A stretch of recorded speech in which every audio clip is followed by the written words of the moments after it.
So I've spent 1 year with this MacBook M1 Air, and the question is, was it worth the money? Yes, it was, absolutely. I'm going to talk about my real-world experience over the 1 year.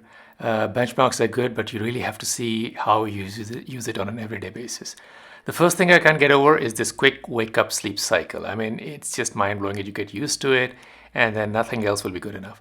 I did do a video on this at the beginning, and when I made that video, that was the first one I made on this laptop. A lot of people had questions that maybe I was not allowing it to sleep for enough time. I can confirm, you can come back after a week, raise the lid, and it'll pick up exactly where you left off. It is just magical, and it's one of those small things that makes a quality of life improvement to your experience. Let's talk about the keyboard and the trackpad. 10 out of 10 straight off the bat. Now, I have had the MacBook Pro, and that had the butterfly keyboard. I did not have any sticking keys issues on that machine. I'm not going to switch that on, by the way, the battery's short. But the key travel was never really, it was never really good, and I never really enjoyed typing on that keyboard. This one, on the other hand, the key travel is excellent. I mean, it is springy, it is firm, it's just right. It's a joy to type on this thing. I've never really enjoyed typing more. The trackpad, of course, all Macs have great trackpads. This is no exception. Even the the good old Pro had a good trackpad as well. Next, let's talk about speakers and screen. The screen, of course, does have these bezels. The new Pro models don't have that. They have much more edge-to-edge screen. Now, in daily use, honestly, you don't even notice it.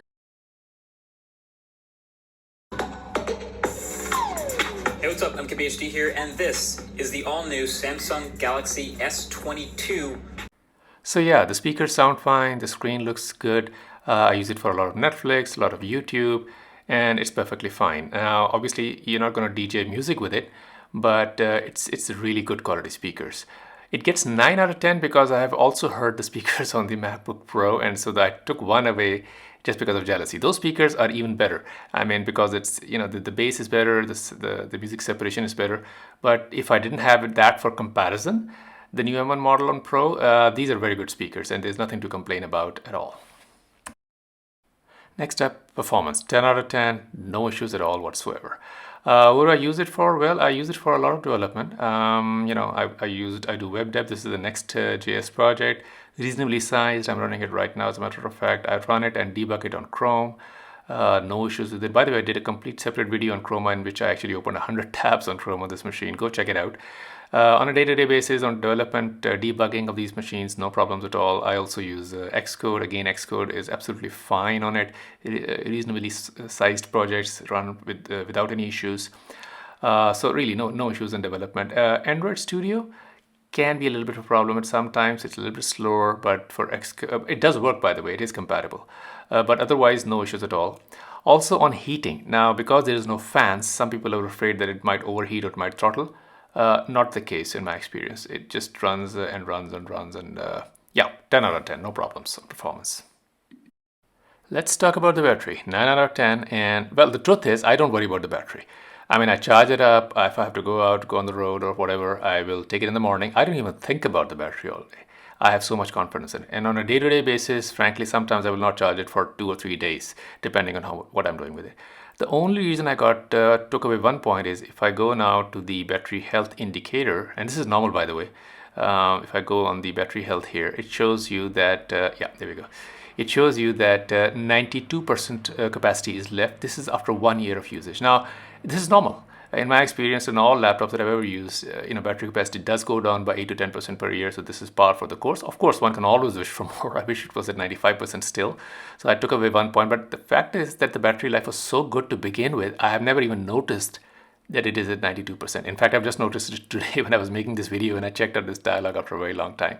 So this is going to last me a long time, and I'm very happy with the battery. So that checks out quite nicely.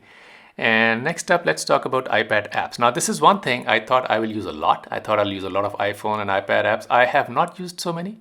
But if there's this one app on your iPad or iPhone that you always wanted to use on the Mac, and if it works on it, it works very well. In my case, it's Sky Guide. It's a stargazing app, which I really, really, really love because, I like watching the night sky. And it works so beautifully on the Mac that I have had absolutely no problem. This is the only iPad app I use. And yes, it is absolutely worth it. It's fluid. It works like a native app, no problems at all whatsoever.